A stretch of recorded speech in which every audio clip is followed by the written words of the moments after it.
Hi guys, it's Troy at the Full Setup here, back with another video today, and today I'm just chilling on my lounge. Here you go, we'll show you a bit more of it in a minute. But in this video we're doing a full build, benchmark, just everything basically. We're going to talk about loads of parts and stuff, so it's going to be quite a long video, but the video is mainly going to be based around this puppy.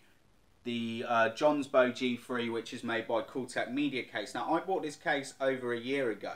And it was just supposed to be a cheap lounge PC. I just loved that it looked really nice next to my AV receiver. So that's sort of why I went for it. And I literally put like hardly any power in it. That's what the AMD 5350 originally was in this PC. Then my laptop broke and I had to use the 5350 to edit videos on for 6 months while I was broke, which was an absolute nightmare. So this case has just been completely forgot about. Now this year I've done quite a few builds, bought loads of parts, so I've got loads of spare parts sitting around now, and I'm looking to do the next build, so I've got sort of things that are just collecting dust or not really being used, so I was going to put them all in this PC.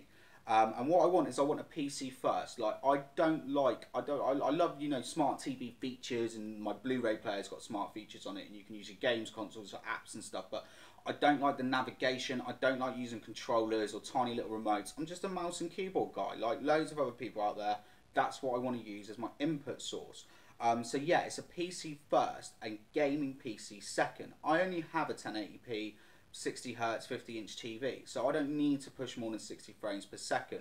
What I'm going to bring you here, it's not going to be, you know, a PlayStation 4 Pro beta, because for £350, that new console that's coming out, I think it's going to be quite hard to beat. But if you want a PC that you can play some games on, using some old parts, maybe some cheap bits, I think you're going to really like this video. So first, I'm going to take you in to have like a good look around the case.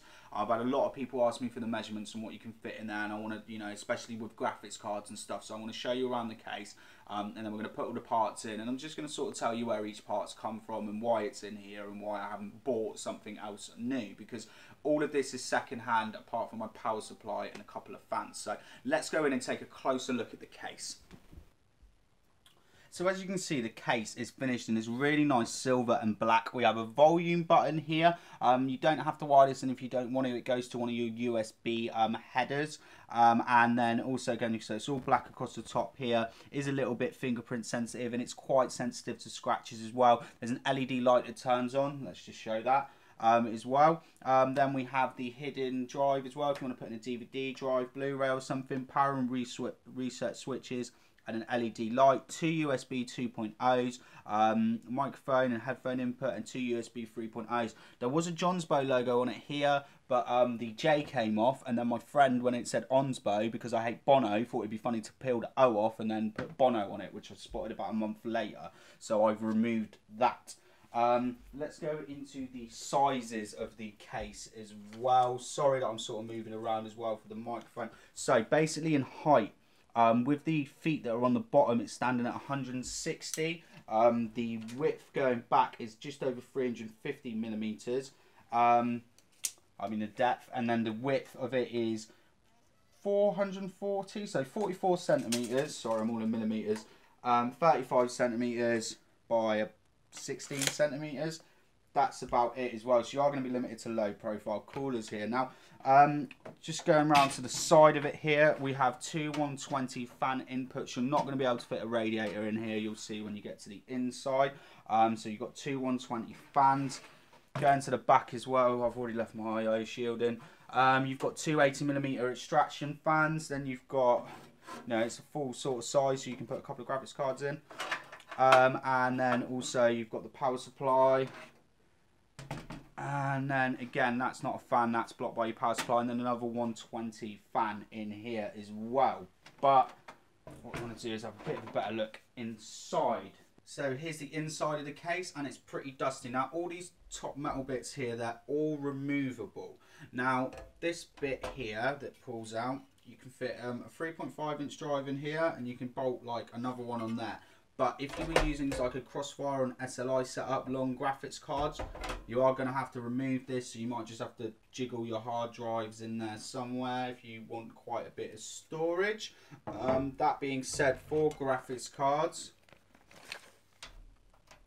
you're probably good up to about just under 30 centimeters, so you can fit most cards in here. But the worry is, which is what a lot of people ask me, because I was going to put a 970 Strix in this, I was looking at it second hand, is basically you haven't got much room to put a graphics card in. You've got about 125mm clearance for a CPU cooler, so that would be the same for your graphics card.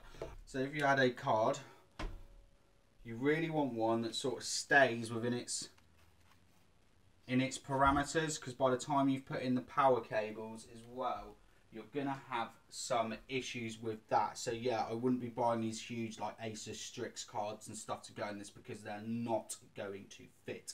About 125mm for graphics card width and CPU height. Okay, and then this bit comes out as well, so you can put a DVD drive in here.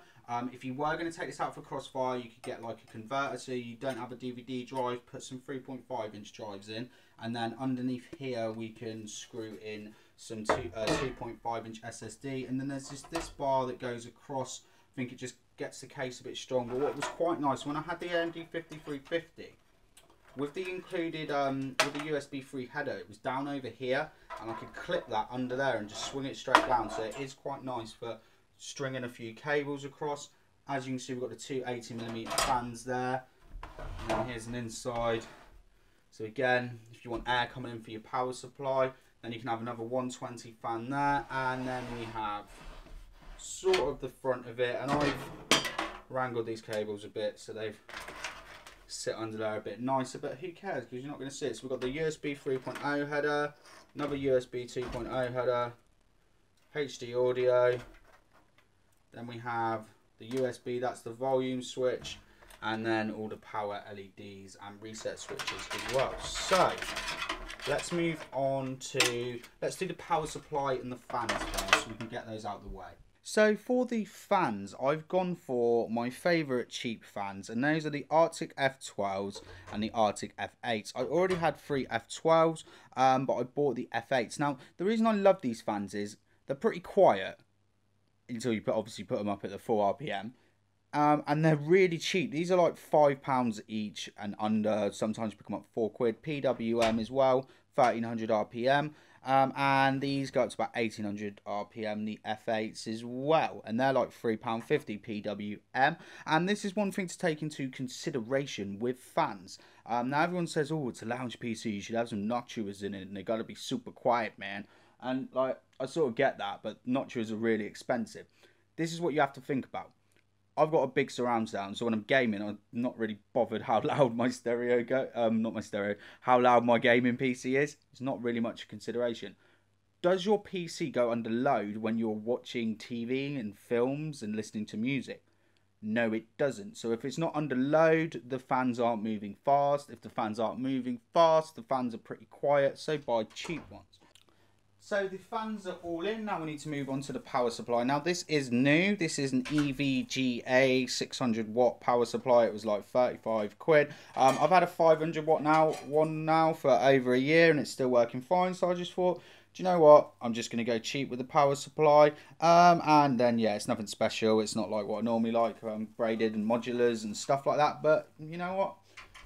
This is a really nice build because the cables don't need to be super tidy. Now, the reason I'm having the fan this way, again, two things. Obviously, we've only got the two F8s for extraction, so we can pull a bit of air out of there. And again, not to pull in hot air from the receiver. Why don't you just do a video about the receiver, Troy? It's all you ever talk about. So the motherboard that I'm going to be using in this system is a Gigabyte F2 A80X motherboard with an AMD A80K processor. Now, if anyone's looked at this motherboard and gone, why is that heatsink white? I don't see it in the photo. That's because I did a video where we plasti dipped this motherboard. I've taken it off the heatsink over all the voltage and everything. Only reason was when I was using the cooler that we're going to use today, which is the included Rrait cooler, it was getting a little bit toasty. It was alright with my Fantex when it was pushing air, but it was just feeling rather warm, quite insulated from the plastic spray paint. And as for the cooler as well, I think obviously we know the AMD 880K is, you know, it's not the best performing gaming PC. It's a great entry level one. It is going to cause bottlenecks with the graphics card I'm using today, and it does cause it with my GTX 1060 as well. But if we can say anything that AMD have done really well this year, other than Polaris, while we wait for their new stuff this year, it's actually including really good stock coolers with their higher end ones. Now this is the Rrait. I know people say it's not the Rrait. It is. The only reason it's not the Rrait is because it hasn't got the shielding and the red light. All the heatsink is the same. Now I sort of was thinking about getting a notchier actual low profile cooler for this, because I've got it overclocked at 4.6 gigahertz, and I might need to take it down a little bit on this processor. But when I looked at reviews of this cooler versus certain notch ones, the notchier one wasn't really that far ahead. It was quieter, but it wasn't really that far ahead for me to warrant spending like 40 quid. And I'm going to, hopefully I've got enough thermal grizzly paste left. I'm really hoping.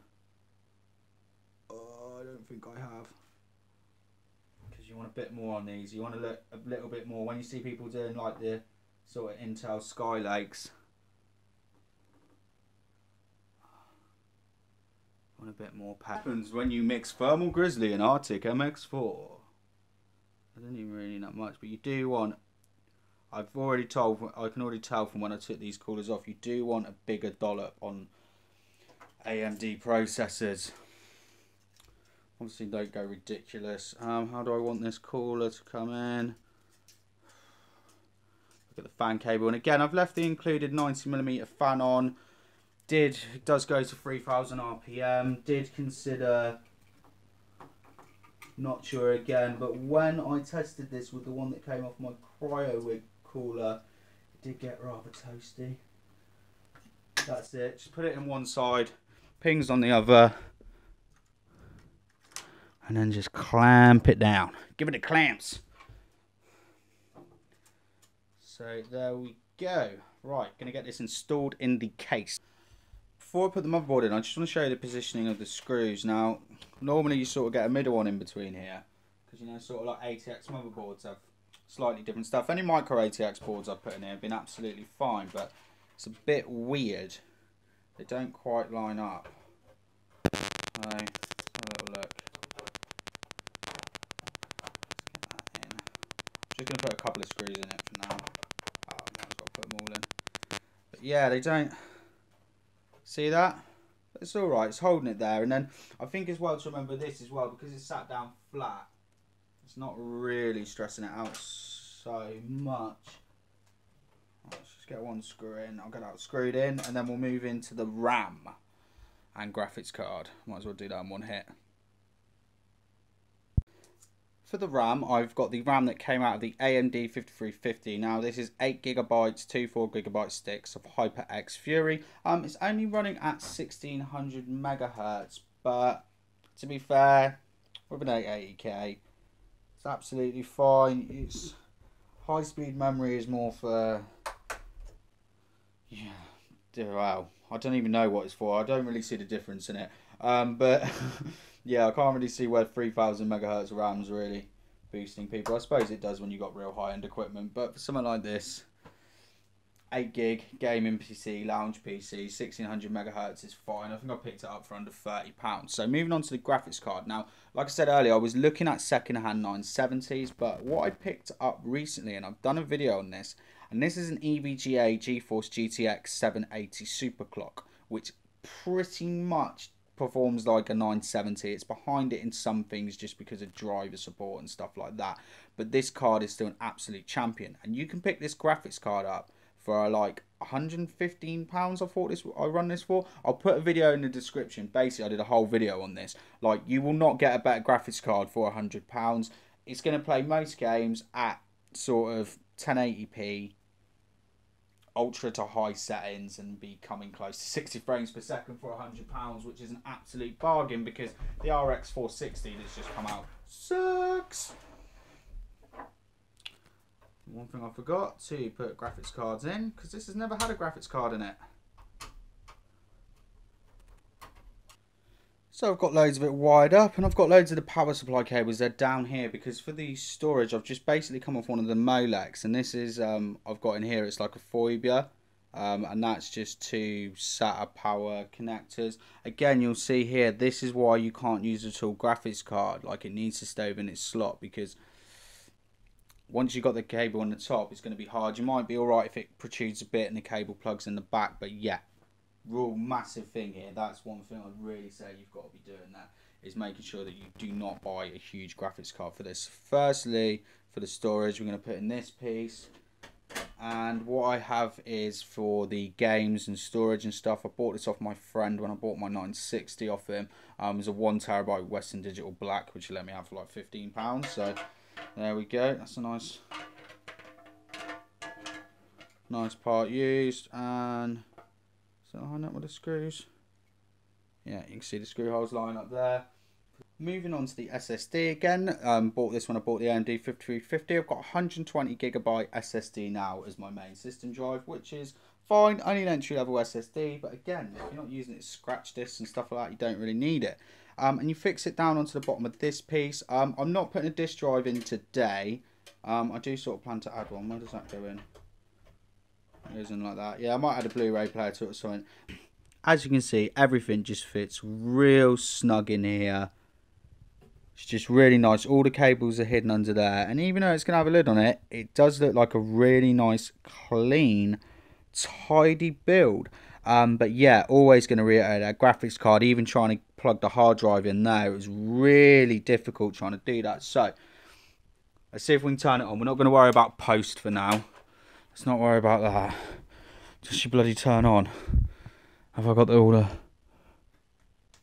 Oh, yeah. I'll do all the fan profiles in a minute. You can hear it's a bit loud as it spins up there, but we'll get all the fan profiles set up. I've got that home theatre by Jonsbo. Sorry, I've just got the camera in my hand, the remote. So, I'm going to play around with this for a day. We're going to run some benchmarks and see if we can hit that 60 frames per second 1080p with this system. So before I run the benchmark videos, I just want to talk a little bit about the system and just in regards to maybe a few bottlenecks and what I wanted it to run and how I wanted it to game. Now, I mentioned earlier, I said that I'm sort of aiming around 60 frames per second mark, happy to drop down to about 40, sort of bringing that same experience that you get from console gaming, if not maybe a little bit better. But there are a couple of bottlenecks. Firstly, I think maybe a lot of you will think 3-year-old GPU, is it going to still game? And it does. If you want to see the GTX 780 running on my i5 4690K, there is a description in the video. But the only couple of bottlenecks I find with that GPU is maybe on a game like Assassin's Creed, which is super memory hungry because of the 3 gig memory, won't let you put it on Ultra. Also, Black Ops 3 has also got something written in the code somewhere which doesn't let you put it on Ultra. If you've got a 3 GB card, you're limited to high settings. Moving on to the 880K, which is the biggest bottleneck here, that processor. Doesn't mean you can't game on it, but yeah, if I had a choice between buying that or an i3 again, I would buy an i3. So anyway, yeah, main target, trying to get between 40 and 60 frames per second. Maybe not running everything maxed out between like ultra and high. Didn't want to drop down to medium. So here's the benchmarks.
So there are the benchmarks, and as you can see, everything ran how I wanted it to. Had a couple of games like Need for Speed, which is optimized like shit for hitting around 45 frames per second. Then we had Assassin's Creed Syndicate, again hanging around the same, and then most of the other games seem to all hit between 55 and 60 frames per second on ultra to high settings, which was perfect. And then Battlefront, which isn't really too intensive, went the extra mile. So all in all, I took a load of spare parts, bought a couple of new, like a power supply and a few fans, and I've built myself a very capable lounge PC for watching films on, and it's also a very, you know, comfortable at gaming any sort of AAA title at almost 60 frames per second. So if you've liked this video, tell me why. It's a bit longer than normal. I sort of wanted to show off a whole build. If you want to see that every few months, I'll do it. If you're sort of new to building PCs and it's helped you out, please, and you've got any questions to ask, all you have to do is ask, and I will be back really soon. So thanks for watching, and goodbye.